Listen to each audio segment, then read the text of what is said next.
Welcome to Hump Day Hangouts. This is episode number 551. Today is the 18th of June, 2025. As usual, we got a couple quick announcements and then we're going to get into answering your local SEO questions.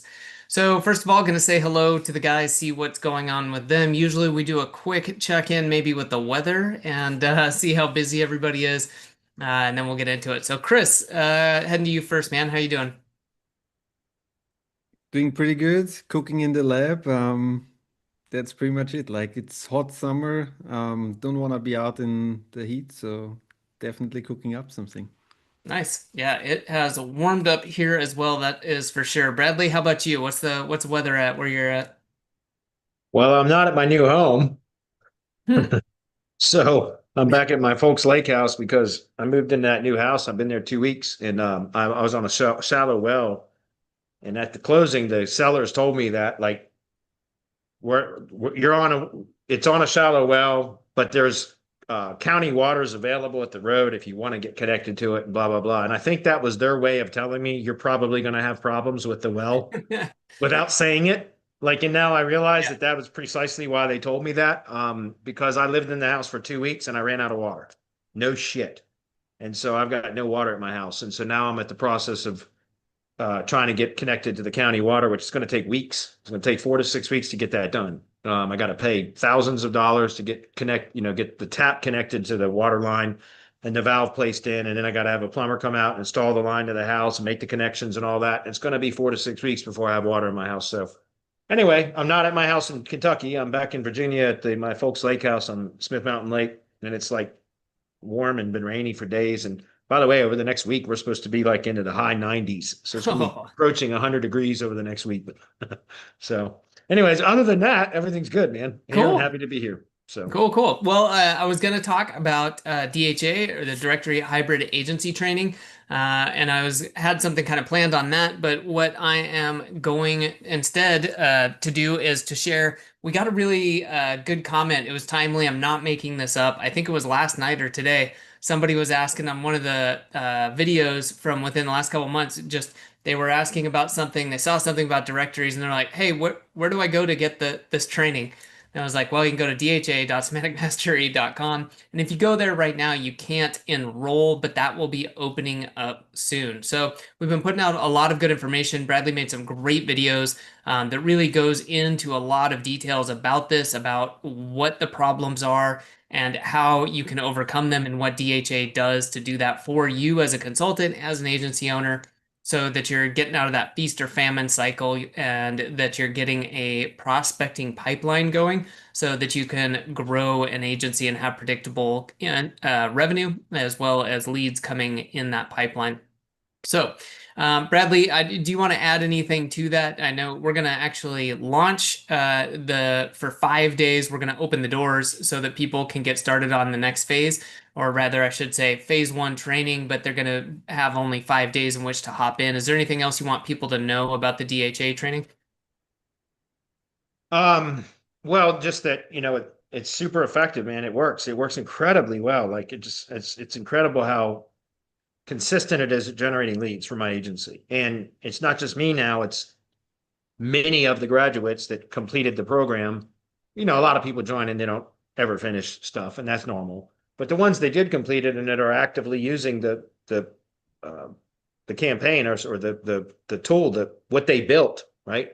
They're doing great. Like, in fact, one of the questions in the sheet that we're going to be answering today, the pre-posted questions for today, was from James. I'm not sure which James, but he says it works. Like, I'm getting leads coming in. So my guess is it's one of the members of the our mastermind that is not part of the DHA coaching program, the separate coaching. Which, by the way, guys, just to be clear, the DHA coaching program is only it's there for those that need the additional coaching, support, and accountability. That's it. Everything else is available. Like, everything is available to all mastermind members when you join the mastermind. You have access to full SOP training that is done so detailed and so well. Obviously, things change and things are going to have to be updated, and that's normal. But the SOPs are done so thoroughly that in this last phase one group that we had we ended up extending it 2 weeks, because I extended it 2 weeks for the group. So we ended up going 14 weeks. So we had 14 weeks of office hours available. So an hour every morning, I was available on a Zoom call to just be there for any kind of support. And I'm telling you, less than 10 times across that 14 weeks of daily office hour calls did anybody even show up for a call because they didn't need to. The SOPs were so well developed. So the point that I'm trying to make is the DHA accountability or group coaching program is for those that need the additional support and accountability. And some of you know who you are. You know if whether or not you follow through with things or if you need somebody to stand behind you and crack a whip and kick you in the ass occasionally. That's what that's for. If you need somebody to kick you in the ass occasionally, I'm your man. Like I can help you do that, right? And I can also provide you with additional support so that if you run into any technical errors or anything like that, you don't get stuck and then decide to quit because it's too hard. Instead, you just ask me and I'll give you the support that you need, right? And a lot of times will be done via a screencast, right? Or a screen share where we'll like I'll either navigate you through it or I'll show you how to do it, one or the other. But in any case, that's only there if you need it. If you don't need that, if you feel like you can go through it on your own, come join the mastermind. Otherwise, it's a very powerful system that is consistent. It has been consistent for me for over 4 years, going on 5 years now. And several of our other members that have completed and are using the system are experiencing the same kind of results. Okay. Also, just very briefly, guys, to kind of compound onto that, there's also a video that I recorded yesterday for the Local SEO Insights series, which is a playlist on our channel for that. I kind of demonstrated that the process that the DHA Phase 1 program produces. Like, in other words, through that, it's about a 25-minute video that I recorded yesterday. And it just basically talks through what the Phase 1 program is. And I did that intentionally because I know that we're opening up enrollment for the Phase 1 coaching program again. So I just thought it was timely to do that Local SEO Insights video yesterday talking about the Phase 1 kind of component of the DHA program, because I go and I show even examples of like the email replies that I get. I show the inside of my pipeline in my TreeCare HQ CRM, which is the directory CRM. I show the pipeline. I show the number of leads. I show all of that stuff in that video yesterday. So if anybody's on the fence, either go watch the video series as part of the funnel, the enrollment funnel, so to speak, or go watch the local SEO, State of Local SEO Insights video that I recorded yesterday, or watch both. I don't care. And all I'm saying is go get all the information that you need and then come join. Either come join the mastermind if you can support yourself, then that's all you need. Or come join the accountability group and the coaching group, the DHA coaching program, I should say, so that you can be with a small group of other people that are going to be going through the same process as you. And then you get access to me. We have a weekly accountability meeting every Monday, which is a group accountability meeting. And then we have daily office hours, and then you get 3 one-on-one private accountability meetings with me throughout the course of the 12-week program. So that if there's something sensitive or you're embarrassed to bring it up in a group setting or anything like that, you can address it with me privately during the group account or the one-on-one accountability calls. So again, it's only there if you need it. But if in either case, any one of you that are listening or watching or attending right now, if you just join the mastermind, you can get access to all of it. So there you go. Awesome. I got nothing to add to that. I'm looking through the notes. Just wanted to remind people, I put it into chat, but if you'd like to get 5 to 7 actionable local SEO insights based on real business and action items from each generated from Bradley himself, all presented in a newsletter that you can read in 27 minutes, not hours. Check out the Local Mastery newsletter, and you can find out more about that at localmastery.semanningmastery.com. Cool, guys. Let's get into questions. Okay, cool. We got a handful of questions, so let's jump into them. Some of them are good ones. So I pulled this open and reviewed a couple of them ahead of time. So let me grab a screen and we'll jump right into it. I'm back on my laptop. God damn it. I was so excited about being back on a desktop computer with a big monitor. And here I am back on my laptop. It's like, just when I thought I was out, they pull me back in. So anyway, all right, guys, let's jump into it. Here's the first question from Uzaifa. He says, sorry, I zoomed in too much. How long is your first call with the business owner where you review the directory listing? It depends, but it depends on how the conversation goes, but it's usually 30 minutes. Sometimes it goes longer, depending on how the conversation is going. Some tree professionals are very chatty. It's like nobody's ever taken the time to have a discussion with them about their business. Like I feel like that's the case because there's a number of calls that I get on and it's hard to get off the call because they just keep sharing more information about their business and stuff. And that's fine. I don't rush it. I don't try to rush them off the call because remember, guys, I'm trying to develop a relationship. That's the whole process here. The whole reason why this process works so well is because of the way that we nurture the contact up until they become a paying client, right? And then we further nurture them beyond that. Don't get me wrong. We don't just like, hey, the sale's made and that's it. You'll never hear from us again. No, no, no. We developed a rapport and goodwill through proper communication, right? And so again, when I get on the calls with them, they're usually about 30 minutes. That's my kind of average time. If the call's not going well, they're shorter. They're usually, 10 to 15 minutes, but I usually spend about 10 minutes discussing the directory listing. And then after that, the rest of the call, however long that is, which is roughly typically around 20 minutes, it's going to be about what we identified through the process of publishing a directory listing, which is where there are opportunities for improvement. That's essentially what we're doing. Remember, it's the problem agitate solution framework, copywriting framework, right? Which is, as old as copywriting, right? Problem agitate solutions. So we identify the problem, we agitate it a little bit by kind of talking about how they're losing work to competitors because they have these deficiencies or these issues that are preventing them from performing better in the digital space, right? And so we agitate that problem a bit, and then we introduce low-cost solutions that help them to start to address those problems. And we're not telling them, hey, these are going to fix these problems. No, I introduce low-cost solutions that help them to start to address those problems. And I even phrase it that way because $99 per month subscription, remember, we have kind of 3 primary front-end services, and then we now also have an answering service that I can sell. So that really becomes kind of a 4th service, but that's for those that already have leads coming in that need better lead management. Those that don't have a lot of leads coming in yet or not enough and they want more, then it's the other 3 front-end services. So local lead generation sites or LLG sites, Google Business Basic SEO, and reactivation and reviews, which is database reactivation and reviews generation and management. So I call it reactivation and reviews, okay? Or reviews management, whatever, but it includes the reactivation campaign as well.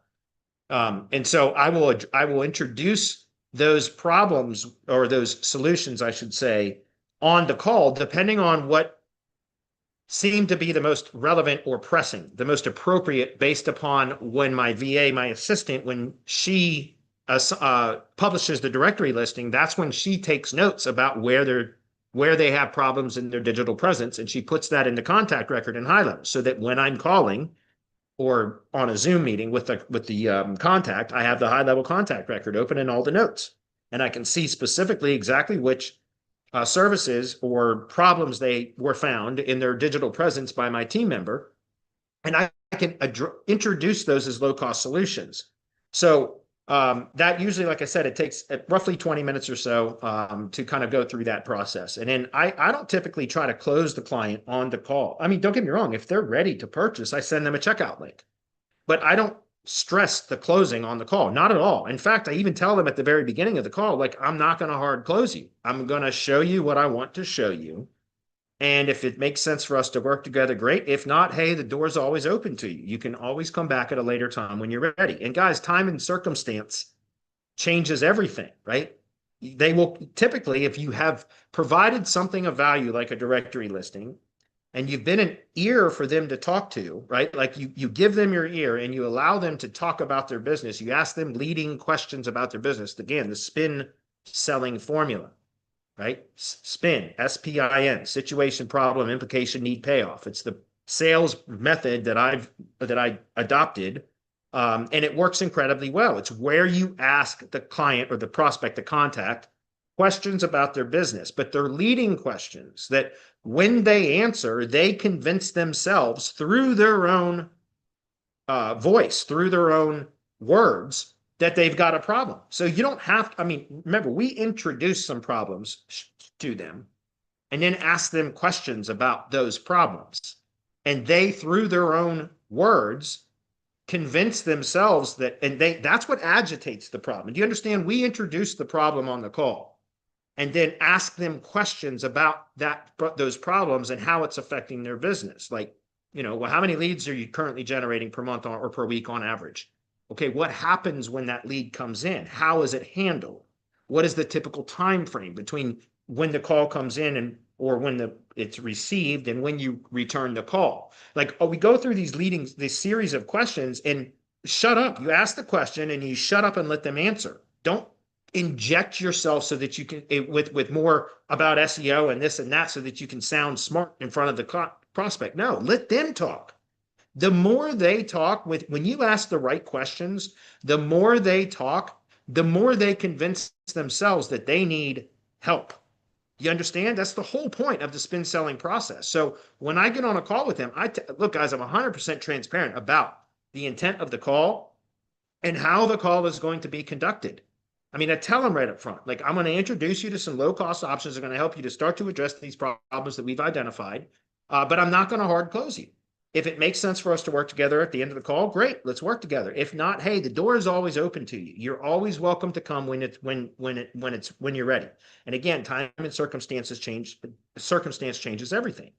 So by leaving that door open, right, by communicating with them and building rapport before you ever get to that call, and then by not trying to hard close them on the call, but giving them something of value and then being an ear for them to talk to, right? Like lending them your ear and asking them questions about their business to where you seem genuinely interested in their business, and then allowing them to talk. Remember, guys, one of the best ways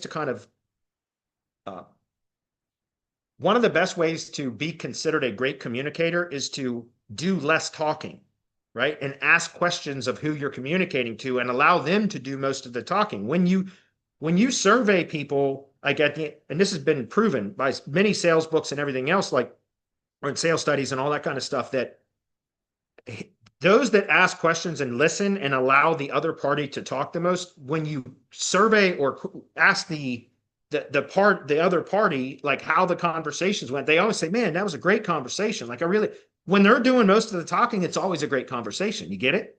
And so the whole point here is you're giving yourself to them to allow them, you're acting as a sounding board almost for them to kind of vent about their business. And then again, like I said, at the end of the call, if they're ready, I send them a checkout link. But if they're not, I say, hey, there's no problem.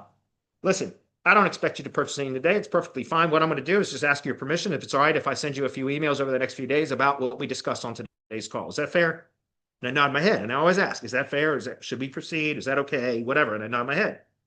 And they say, yeah, that's great. No problem. And I say, in every email that I send you, there will be a link to either schedule a call with me or to go, purchase whatever it is that we talked about on today's call. But don't hesitate. If you have any questions or whatever, just schedule a call with me and we can jump on a quick call and we'll chat it out. Does that sound reasonable? Nod your head. Yeah, that's cool. Thanks. Okay, great. Well, I appreciate your time today. You'll be hearing from me in the next couple of days. And we end the call and that's it. So usually about 30 minutes. Sometimes it goes way longer. But the whole point here, guys, is you leave the door open, right? And non-confrontational, aggressive sales tactics, right? So that when they're ready, who do you think they're going to think of? You think they're going to go search for somebody else that they don't know, and then subject themselves to hard closing tactics and all the other stuff that mostly happens? Or do you think they're going to come back to the person that spent time providing them something of value and communicating with them without ever expecting anything in return, at least not initially? You see what I'm saying? And it works, guys. They come back months later, sometimes years later. I talked about this, I think, last week, but I had a tree service contractor that got in Fort Myers, Florida area. They're in Pine Island, St. Mary's, I think, or St. Charles City, I think it's called. It's on Pine Island. It's off the coast in the Gulf area. Anyways, long story short, they got hit by that hurricane 3 or 4 years ago. That was like, it wiped it out basically. And he was a tree contractor client of mine. And so once he got hit he was like, look, I got to cancel services. We're so swamped with, emergency work and cleanup work that I'm not going to be taking any new kind of leads at all for months. And so he said, I'm going to have to cancel SEO services. And I said, look, man, I understand what you're going through and I appreciate it. I do. So therefore I'm going to continue doing SEO for you for the next few months anyways, for free. And when you get back to a point where you think it's, you can subscribe again or whatever, just contact me. And I kept going for 6 months. And then eventually I I contacted him and and had a conversation with him, and we agreed that I would just cancel my services at that point. But I did it for 6 months.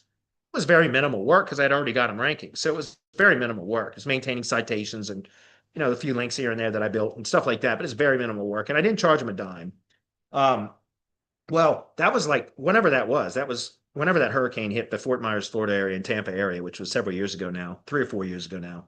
Anyway, long story short, I got a call from him about, well, last year he said he wanted to sell the business. So he gave me a call to ask, like, hey, is there anything you can do to help me to sell the business? And I created a landing page for him. And I said, well, look, because we had done some review generation and list reactivation stuff for him when he was my client. So when he asked to sell he told me he was looking to sell the business. I said, look, well, I've got all your contacts from when you were using my services in the TreeCare HQ app, which is high level, his sub account. And I was like, I already have all that there. I can do an email blast for you if you'd like, to a sales page. So I set up a sales page in his sub account. And then I just did an email blast for him, did 2 emails out to his list for it. Well, he ended up selling the company. Excuse me. He sold the company, and I got a call from him about a month ago, maybe 6 weeks ago now, where he was like, "Hey, this is Gerard Secoria," and he was like, "Hey, I was just giving you a call to let you know I did end up selling the business." And he goes, "And now I'm working with the new owner to kind of help them get into the take over everything and integrate it into the company and all that kind of stuff." And he said, I'd like to kind of, present some marketing opportunities for him. And I, wanted to see what you could do. So here's the thing. I kind of refreshed all of his reports, his link analysis reports, his rank reports, all that kind of stuff. And I recorded a quick video reviewing all the data. And I sent it to him and said, here you go. This is what I suggest. And he said, great, I'll relay it to the new owner and we'll get back to you. That was, like I said, 4 or 6 weeks ago. I haven't heard back from him yet. But the point that I'm trying to make is, do you see what happens, guys, is these kind of things occur when you treat your contacts properly and you develop a relationship, you nurture them, you warm them up, you develop rapport, right? You create goodwill, right? Between you and the prospect to contact so that they think of you when they are ready, and time and circumstance will change everything. Like they will be ready for something. And when they are, who do you think it's going to be? You think they're going to go find somebody cold? Or do you think they're going to find the rarity that was willing to talk to them and provide them something of value without expecting anything in return, didn't do any kind of nagging, hard sales tactics or anything like that? It works. They come back months later, weeks later, sometimes months later, sometimes years later, and they're ready to make a purchase at that time. So I think it's a great, great strategy, guys. I'm telling you, it's one of the best strategies. It's the most successful strategy I've had for lead generation and sales since I started. Okay. Anyway, great question. Next one is on some of my LOG sites, again from Huzaifa. He says, on some of my LOG sites in the things to do in top site section, I get the images by using the copy image link method from Google Maps to display the images on my site, but the images disappear after some time. Do you also experience this, and how do you have a fix for it? Yeah, that's because you're copying the URL and just pasting it in. And if it's a URL that's on like on a CDN, and some of Google's images are like that, then those are dynamic URLs. They will change. When they change, the image breaks. That's why in the SOPs, which I know, Huzaifa, you're still not in the mastermind, but here's in the SOP.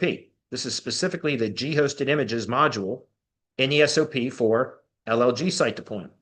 Specifically, what you do is you extract the image URL and you look for the string of characters that starts with AF. It always starts with AF1, or I think that's AF1.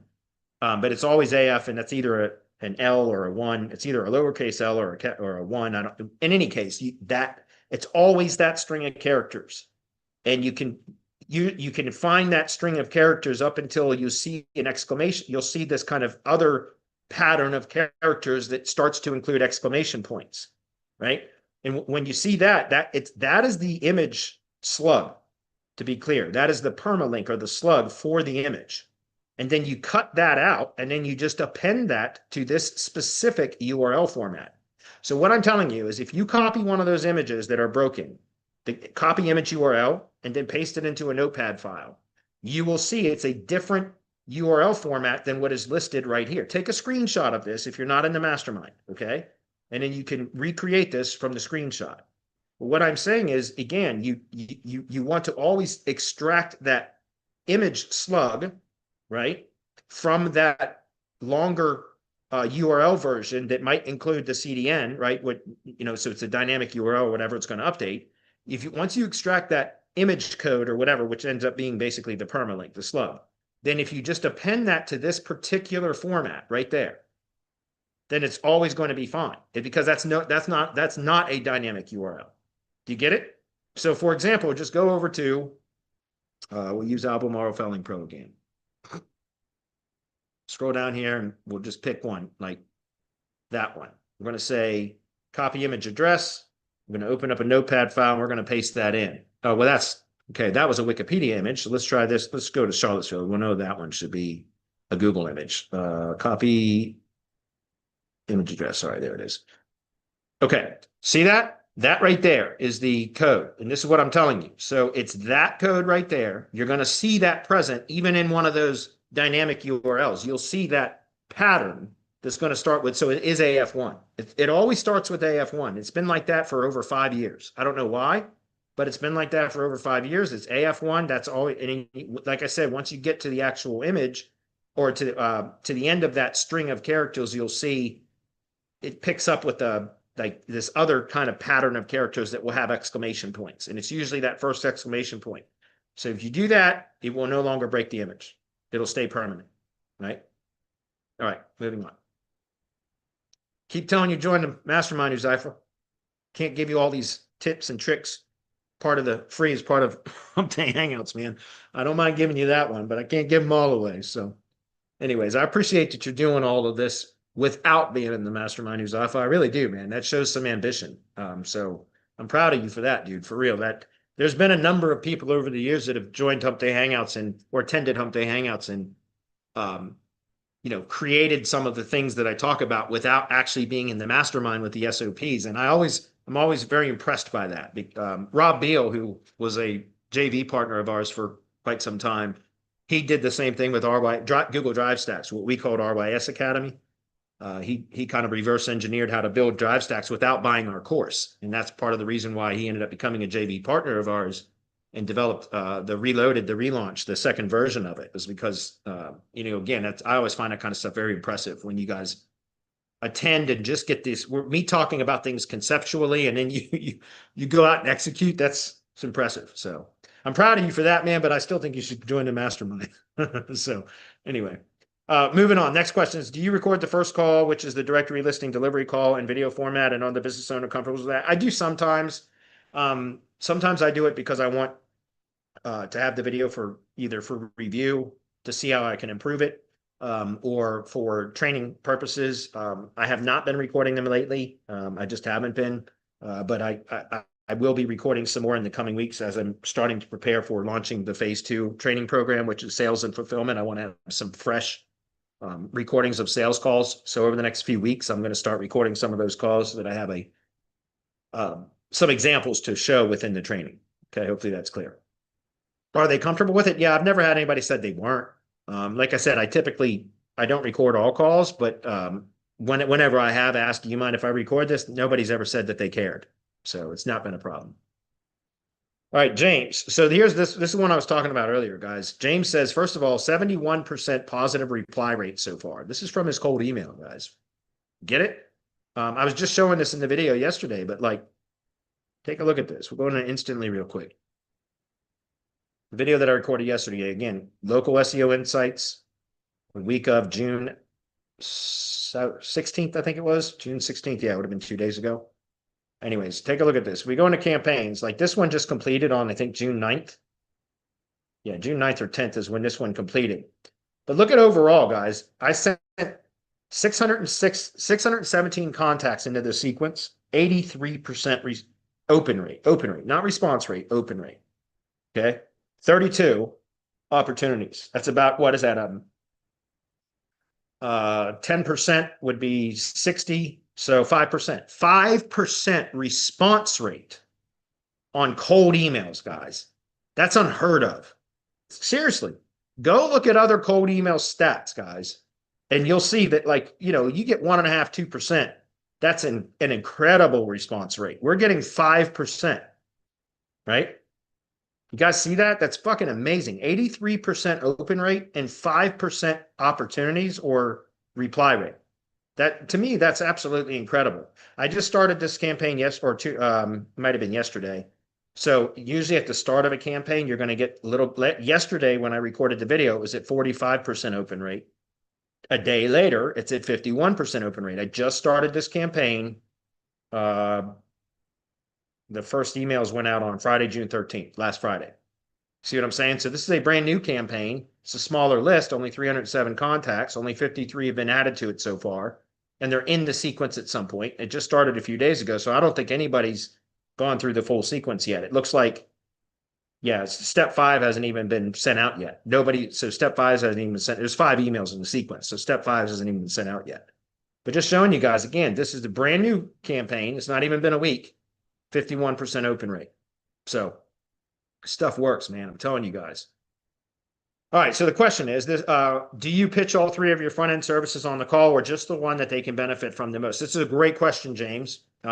So I'll address that. Would you recommend introducing the 3 services at a very high level and then give more details if they start asking questions that show interest? Yes. And so that's actually exactly what we do. So through the process, the lead processing process, right? Let's go back into the mastermind community, come back over here, go to the SOPs.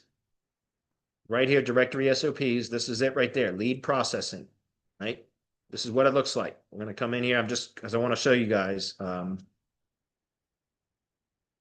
right there. We're going to go look at it. Well, that was whatever, Facebook post. So this is going through the process for, I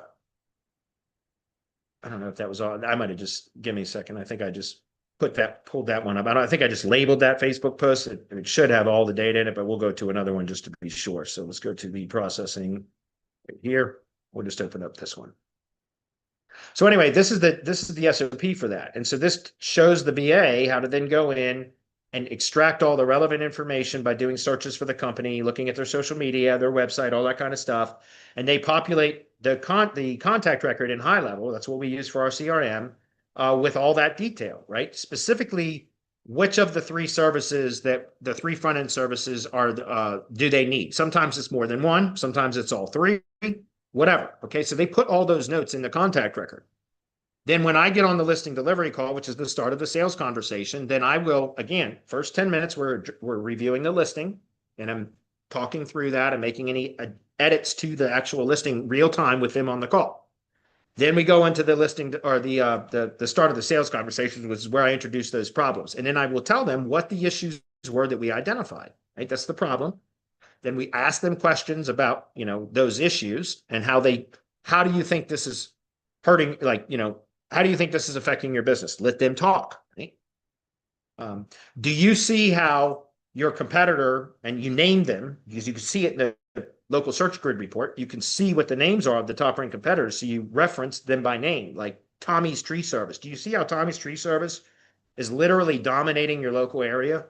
And they're probably getting, 8 out of every 10 calls. Well, that's agitating the solution. You see what I'm saying? And you ask them questions and you get them to talk through it and answer. Anyway, then based upon how the conversation is going, let's say that all 3 services, LLG sites, GB SEO, and review service, all needed. They really need all 3. Well, I've talked about this the last few weeks on Hump Day Hangouts, but it's worth repeating. I'm going to either lead if they are open and willing, like if they're open to the idea of getting signing up for more than one service, and then I will suggest all of the services that we feel are most appropriate or most needed by them, right?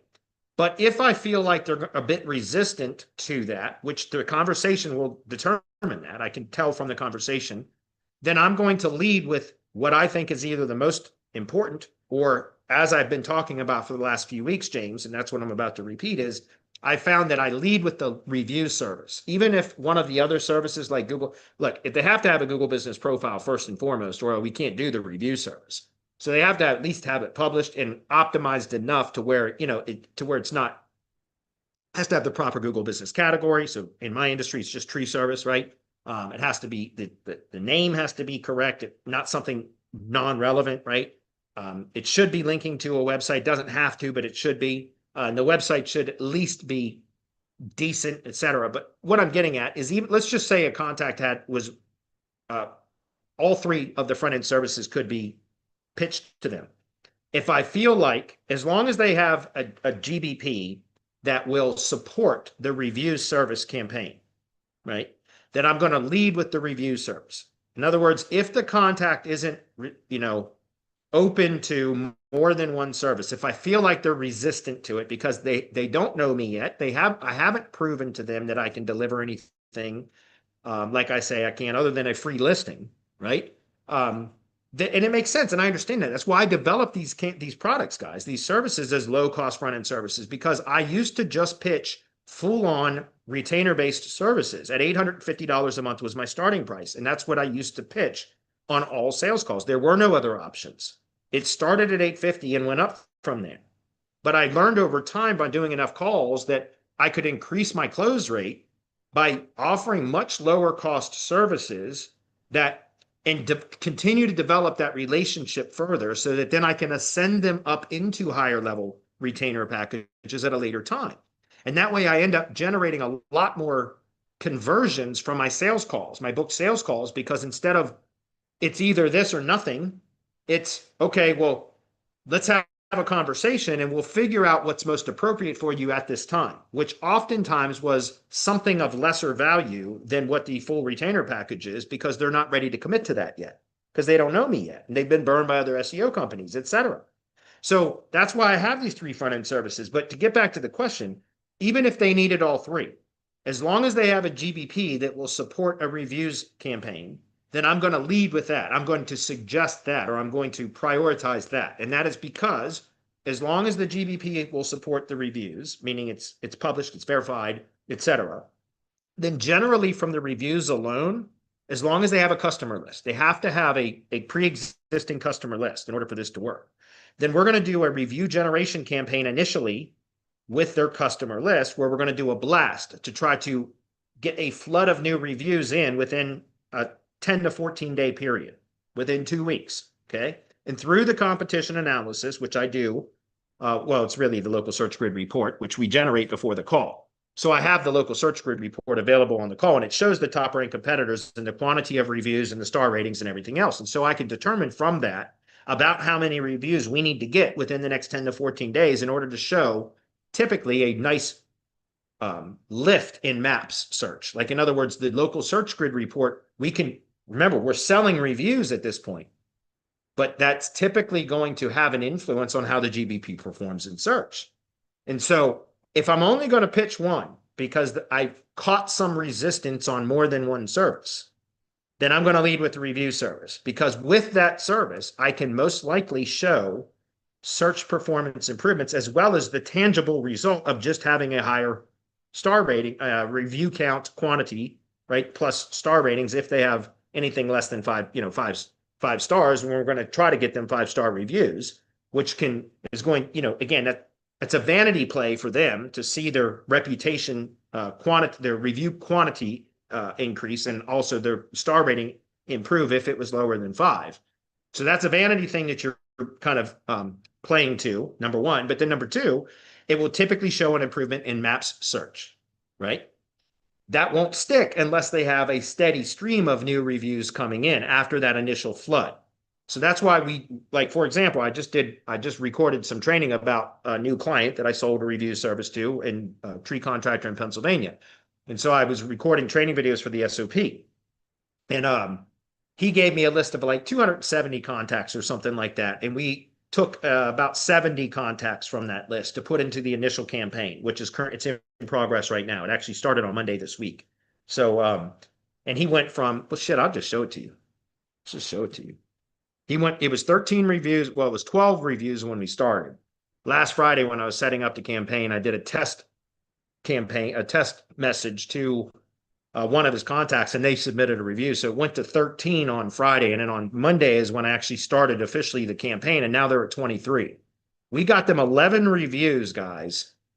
Again, officially the campaign started on Monday. It was at 12 on Friday. But like I said, as I was kind of configuring the high level account, I did an actual review request out to one of his contacts, and they actually submitted a review within the same day. And so it went from 12 to 13 on Friday.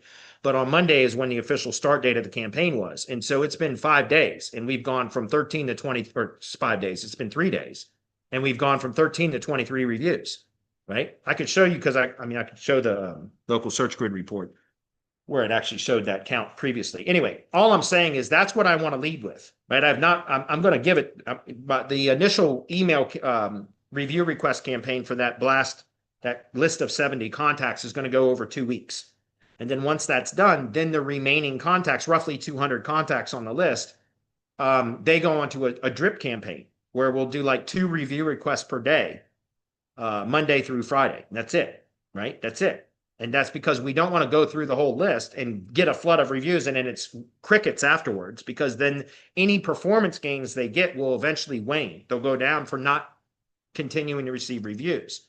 So what I'm getting at, hopefully to answer your question, James, is depending on the conversation and what their current online presence looks like, if they're ready and willing and able to purchase more than one service, I'm going to recommend whatever is relevant to them. Right? Whatever I feel is most important to their improving their digital presence. If I feel like there's any sort of resistance to multiple services being offered to them, then I'm going to lead, as long as the GBP is in a state that will support the reviews campaign, and they have a customer list, that's a pre-requirement, then I will go ahead and pitch the review service for the reasons that I just described. Now, sometimes I get on calls with a tree contractor who already has a decent online presence, and they already have a decent lead volume. And through the conversation, we determine that it's not that they actually need more leads, but they need a better lead management system, which is then when I will pitch them the answering service. See, and again, the answering service is $199 a month. It gives them 500 minutes a month, and it's only 25 cents per minute a month in overage.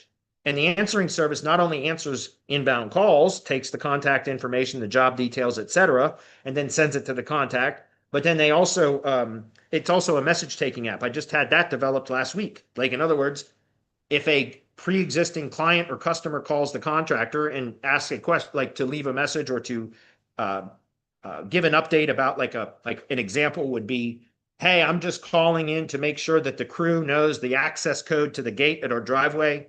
And also they know not to park on the grass, right? That's a message that now the AI answering service can take. And then now the AI answering service, which also sends the lead information, can now relay messages to the contractor.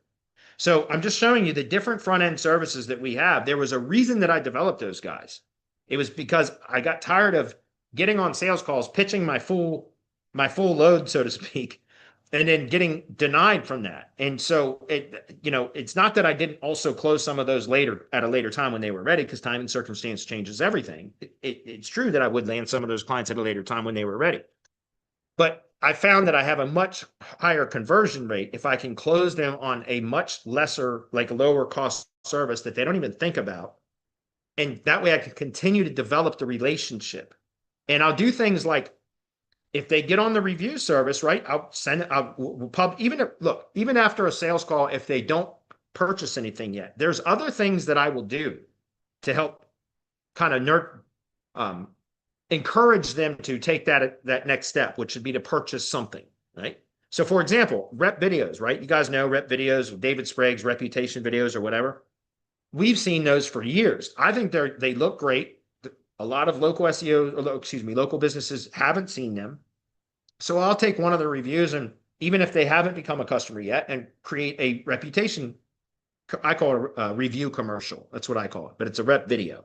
But a review commercial, I'll create a review commercial from one of their reviews, and I'll send it to them in an email. Like, hey, just following up, reaching out again, just to contact you to check on you, see how you're doing, see how your business is doing. Oh, and hey, by the way, I noticed you got a new 5-star review last week or 2 weeks ago, or whatever, and I thought it looked great, so I did this, and you send them a video. It's hosted on my YouTube channel, but you send them the video and you say, hey, you can put this on your website, or you can post it on your social media or whatever.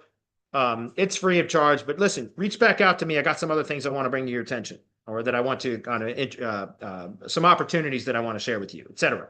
Right? Again, you give them something of value, right? So this contact, even if you don't close them on the call, There's nurture sequences built into my automations and everything, depending on which service it is that we talked about. We just tag them and it automatically add with, the appropriate tag, and it automatically adds them into the correct sequence, which is a nurture sequence about whatever services we talked about on the call. But there's other things that we can do to help continue to further nurture and develop that contact to move that sale forward, right? And so again, guys, build that relationship. And I promise you, what happens is over time, you get all these contacts that you build all this goodwill with that might not have been ready initially to close, but at some point they will be. And who do you think they're going to go to? It will be you, because you gave them the attention that they deserved. You see what I'm saying, guys? So I mean, I've been doing this for 15 years, and it hasn't been until I started kind of learning sales tactics and then also learning about just treating people with proper respect, right? And as a salesperson, like when you first get into sales, like I know it's always about closing the sale, but I've learned over the last 4 going on 5 years that I've really been, intense about studying marketing, like direct response marketing and sales and practicing and all that kind of stuff, is that when you treat people like people instead of like a sale that needs to be closed, it changes the dynamic. Like 100%, it really does. Don't get me wrong. You're going to get on sales calls where they're just going to be flat out pricks no matter what. And for those people, by the way, if you have a pipeline full of contacts that are in your nurture sequence or in the nurture phase, do you think you have to spend any time or energy on those contacts that are acting like pricks? Like, no, because that's the thing, guys. Think about it now. If you don't have a prospect line, like a pipeline full of prospects, then you'll bend over backwards and you'll eat a shit burger from a prospect if you think it'll close the sale, right?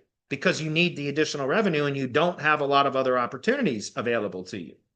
I know, because I've been there. I've done that, where I would literally bend over backwards and for a contact or prospect that was being unreasonable just to close the damn sale because I needed the revenue years ago, right? I've been there, guys. So what's the better alternative? Fill your pipeline full of leads, because you're going to run across those that are going to be unreasonable. Well, guess what? You can tell them to hit the road, go kick rocks, like go kick rocks. Go shit in your hat, right? There's no reason for me to continue talking to you, right? I don't have to, and I don't have to be rude about it. I just have to, like, hey, your directory listing is published. I appreciate your time. Goodbye. Get off the phone, get off the Zoom call, whatever, right? Move on. You've got more contacts available to sell to. So anyway, great question, James. I really appreciate that question. I think, again, depending on the situation, if as long as they have the contact list and a GVP that will support reviews, lead with the reviews. That tends to show the best results. And remember, I'm not guaranteeing anything other than we'll increase your review count. And so that's why I don't pitch that it's going to improve your Google business profile performance or your presence in map search. When I offer them the review service, I don't tell them that. I then tell them that after we do the initial review campaign, and usually the local search grid report shows significant improvement from that blast of reviews that they just received.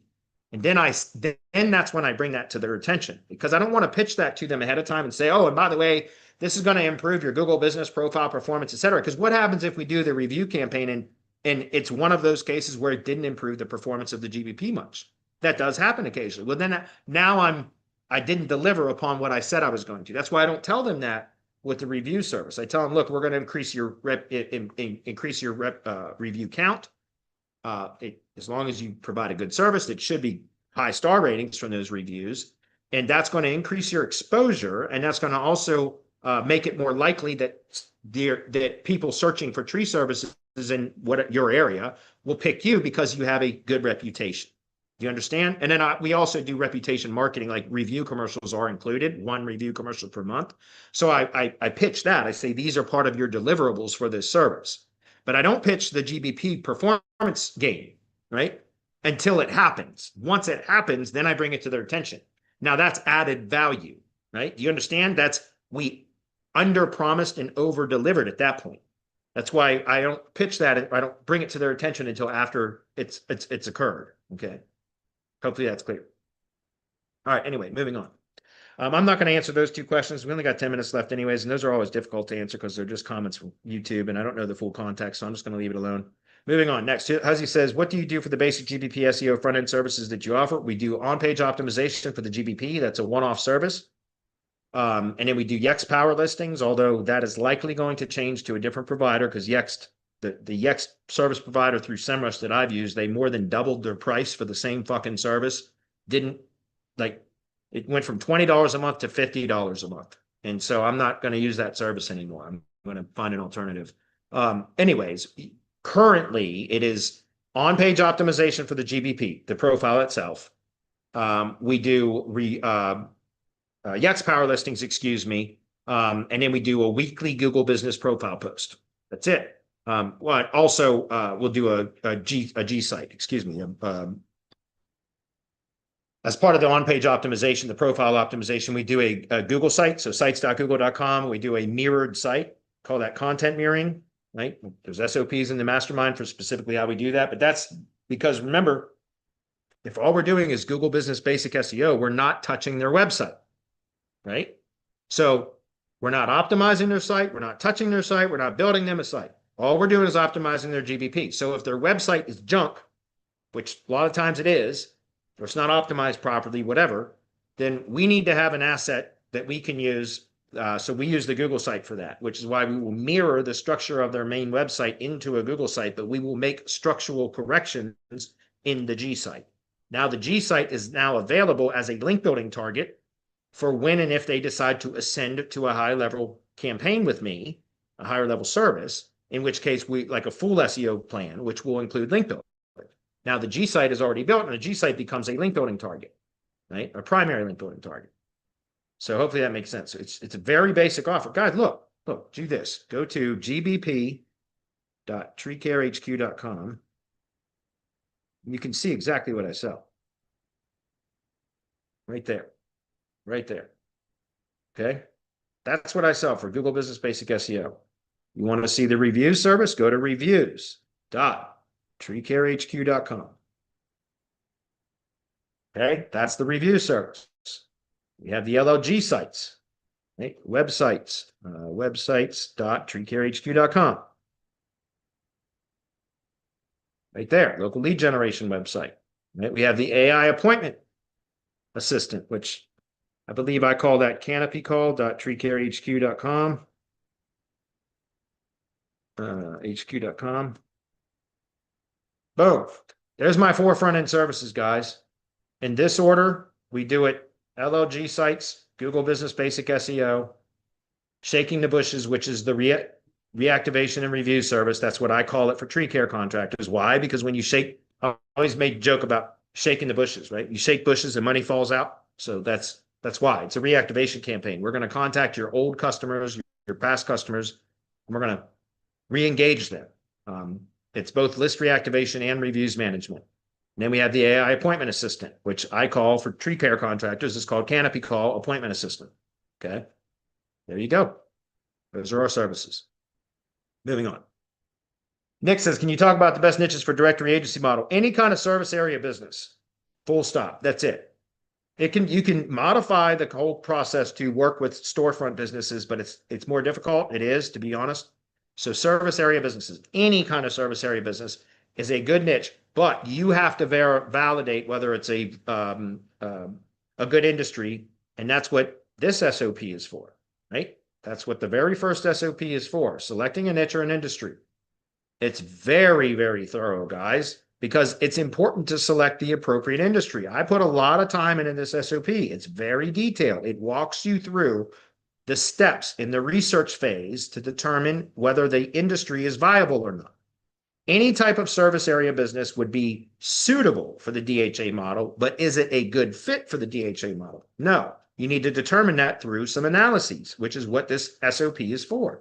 This SOP is for identifying an industry and putting it through a series of steps or tests or whatever, do some analysis to determine, is it viable for this model? And all of that is covered in this SOP. Okay. So again, any service area business I recommend because those are just more suited for this type of a model, but you need to, the number one, first and foremost thing that you should look at is the trend, the overall industry trend. Is it increasing in demand or staying steady in demand historically? If you see a decline in demand, that is not an industry that you want to get involved with, okay? Because it means at some point you're going to run out of customers. If it's steady in demand or increasing in demand, then you're good to go, okay? But all of that is covered in the SOP. All right, that's the first SOP in the series. Again, back over here, right there, it's that one. Right? Good question. Are mobile first and voice search optimization still a thing, or I'm wasting time with them? No, they're a thing. They're a thing for sure, especially with language models now. Yext actually does optimize for language or chat search too, like voice search and stuff, which is part of the reason I liked it. But the SEMrush just killed us with their pricing. It's stupid. Can you go over how to do competitor analysis? Yeah, Bob, just go to YouTube. Excuse me. Click on our channel. So youtube.com/@semantic-mastery. Okay. And then right here, once you're on our channel, so youtube.com/@semantic-mastery, right there is the channel search function or feature or whatever. Click on that and search for competitive link analysis. You can just search YouTube for it and it will come up too, I'm sure. If you go directly to our channel, you'll see it. It's this one right here, competitive link analysis for local SEO. Watch that. It's 1 hour and 8 minutes. Watch it on 1.5 speed if you want. But if you click on that right there, this is the full training for the exact process that I use for developing competitive link analysis reports. And right here is the copy of the Excel file. It's the pinned comment. It's also listed right here. Well, no, it's not listed in the description. Excuse me. It's listed in the pinned comment. But that's the competitive link analysis workbook. Let me show you what I mean. Yeah, this is it. Oops, sorry. Get back in there. This is what it looks like. It's this document right here, this Excel file that has the formulas and everything already integrated in there that makes all these averages and these charts and all of that. All of that is in that document that's pinned in that first comment right here. So make a copy of that and then just follow the training in this video here. That is the exact same process that we use for developing competitive link analysis reports, which is the start of all link building campaigns for all clients, all white label clients, period. I don't ever do any link building or make any recommendations for links or anything without having one of these reports. That's it. This is how we determine what the campaign needs. Specifically, quantity metrics, anchor text metrics, relevance metrics. All of that is determined from these reports, right? And that's 100% given away right there in that training, okay? Exact same process that we use. All right. Great questions, everybody. Appreciate everybody. Oh, I meant to pitch Dave's helping SEO out, but we're just about running out of time. I mentioned that. I'll try to remember to do that next week. But helping SEO out, guys, go check that out. Help and SEO out. It is like help a reporter out, but it's for doing local link exchanges or link exchanges for local SEO. So it's free currently. He's trying to build a user base and a link opportunity database. So he's allowing people to join for free. Go check it out. I encourage you to check it out. All right. The last thing I'm going to do is look at some questions or comments, and we're going to wrap up for the day. I think we're good. Had a running commentary back and forth in the chat, but otherwise we're good. Okay, so nothing that anybody needed to comment on? Okay. I'm just going to read through a couple of these just because we've got a minute or two left. Costco, I have listing delivery calls today, tomorrow, and Friday. Hope the other 2 calls actually show up. Look, when they don't show up, because remember, these are busy professionals. Like tree service contractors, I get a lot of missed appointments too, guys. So follow up with them. Just follow up with them, right? Follow up with them and send them an email and or SMS. Call them if you want. I don't like to do calls. I really don't. I prefer to do it via text. I don't mind talking to them when we've agreed to talk. Do you understand? I don't like doing calls when we haven't agreed because I hate it when people call me out of the blue. I fucking hate it. I really do. I don't answer unscheduled calls, right? I really don't. Even from business contacts, most of the time. It's got to be scheduled or I'm not answering it, okay? Because it interrupts my workflow. So imagine that being a local business is in my industry's, managing his crew in the middle of a tree removal job. And I call them and start out, talking to them like, hey, you missed your appointment, blah, blah, blah. That's irritating. Don't do that. I'll send them an email or an SMS like, hey, I understand you're a busy tree contractor. My guess is you got tied up on a job or whatever. I get it. It happens all the time. I'm going to give you another opportunity, though, for us to jump on a call to review your directory listing. And that's when by the way, after that is when I will push that, agitate the problems a little bit. They might not even be aware of the problems yet, but that's where in that follow-up, because they no-showed for the appointment, that's where I may introduce the problem to them as a kind of a more incentive for them to get on the call. Like, hey, listen, part of the reason why I wanted to get on this call with you is because we identified some problems that are preventing you from getting jobs in the areas that you said you wanted to get jobs from. We would like to address this with you on the call. Book a time with me here. Well, what problems do we have? Boom. Then I've got a whole automation set up for that. Well, what do you mean problems? Well, this is where you said you wanted to get jobs. This is where you're actually getting jobs. I'd like to talk about this on the call with you. When's a good time? Book on my calendar. See what I'm saying? So follow up with them, guys. You can automate a lot of that. Are these your first calls in the DHA process? It is the listing delivery call is the first call in the process. Maybe he's asking Custer. What do you do with no-shows, SMS or another email? Both. I do SMS and email. I don't like to call them. So do any of the no-shows rebook the call? Yes. Yes, they do. 2,400 contacts, 7,300 emails sent, started sending a week ago. Damn, you sent 7,300 emails in a week? Dude, you're being way aggressive. I mean, maybe that's all right for you. That, to me, I would be flooded with so many damn leads, I wouldn't know what to do. I think that's too aggressive. Currently, just to be clear, and Adam, if you got to go, you can go, dude. I'm just going to wrap up as soon as I get done a couple comments. Sounds good. So I'll see you, buddy. Appreciate you sticking around. Yeah. I'm going to go back in instantly and just show you guys this really quickly.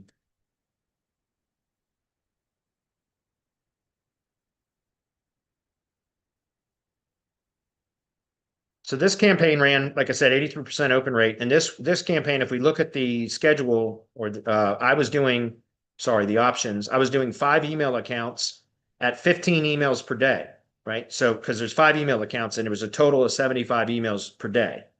So that's 15 emails per email account. See what I'm saying?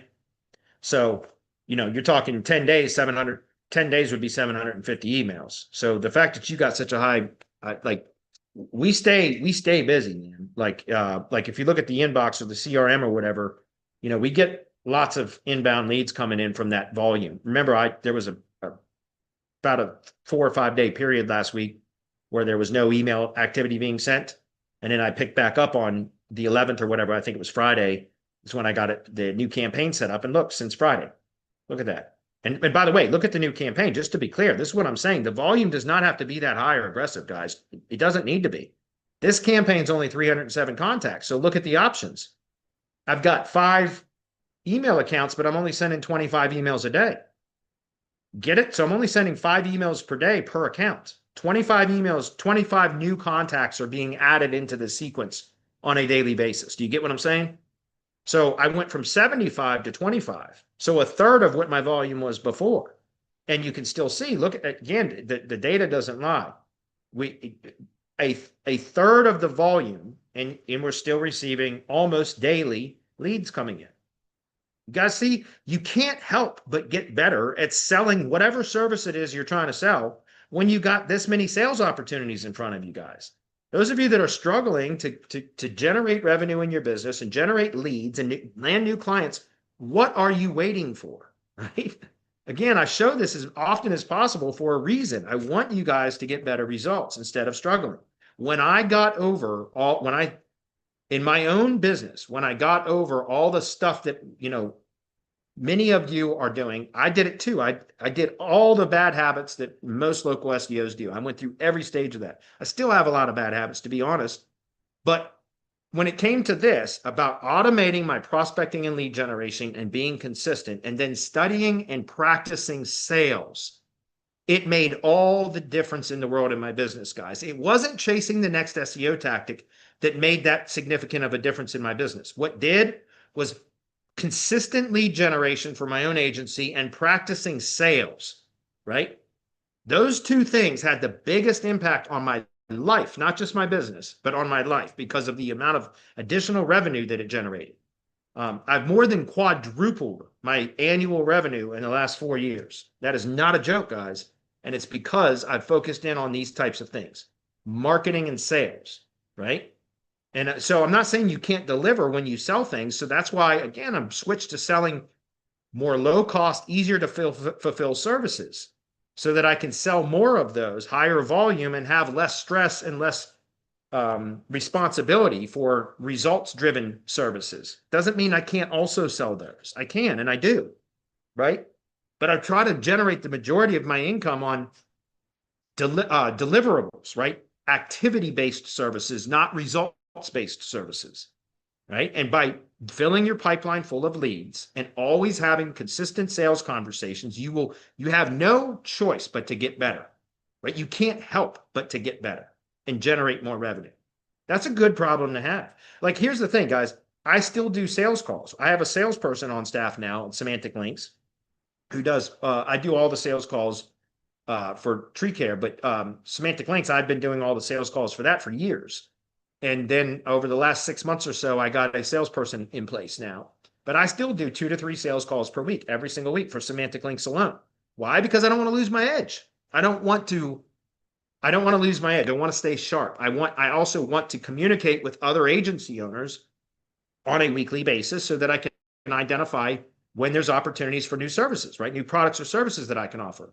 It keeps me with my finger on the pulse of the current agency environment, which is why I still do 2 or 3 sales calls per week, every single week, right? I've got a salesperson who's doing really, really well. So I don't have to do sales calls, but I choose to because I don't want to lose my edge, right? And it keeps me sharp. And so hopefully that makes sense, guys. Focus in on the things that are going to generate revenue for your agency. Stop I keep clicking on the wrong box. Stop chasing the wrong things. That's what I'm getting at. I guess I closed the comment box because I can't find it. All right, I think I'm going to wrap it up anyways, guys. We're already 7 minutes over. So I appreciate everybody for being here. We have a mastermind webinar tomorrow for anybody that's in the mastermind. If you're not there yet, come join it. You can attend the first mastermind.